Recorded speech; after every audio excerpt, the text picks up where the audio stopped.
Milí diváci, než vás pozvu na akce, kterých se budete moci zúčastnit u nás v České republice, tak mám pro vás pozvánku na Slovensko, konkrétně na Hlohovský zámek. Proč? Podívejte se.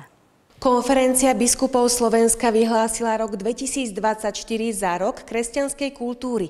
Pri tejto príležitosti nájdete na Hlohovskom zámku špeciálnu výstavu s názvom Mystérium krásy. Svoje diela tu prezentuje až 30 veriacich umelcov. Mystérium krásy, tak ako to ja tu vnímam na tejto výstave, je snaha ponúknuť výtvarné diela našich slovenských kresťanských umelcov, ktoré tak ako si prirodzene priťahujú pozornosť človeka k Pánu Bohu. Mystérium krásy a mystérium spásy čerpá z Božej múdrosti. Na začiatku som veľmi rozmýšľala, že vlastne koho oslovím. Čerpala som z takého nášho spoločného portálu Krestum.sk, ktoré zhrňa kresťanských umelcov. A potom som sa zamyslela nad tým, že koho napríklad znám a kto by mohol k tejto téme prehovoriť. Svoje maľby, sochy, plastiky a výrobky z dreva či mramoru kresťanskej tematiky vystavujú umelci z celého Slovenska aj zahraničia. Jednou z výstavovateľiek je aj Španielka Mária Jesus. Žijem na Slovensku 19 rokov, som veľmi sa teším tu.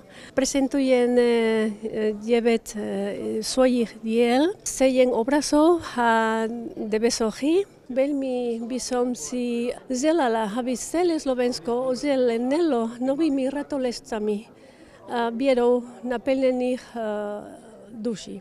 Anjeli, ktorí malujem s láskou a modlitbou, prinášajú Božie slovo, aby chránilo Slovensko pred úkladmi zlého. Na vernisáži sa k prítomným prihovorili i ďalší vystavujúci umelci so špecifickými technikami.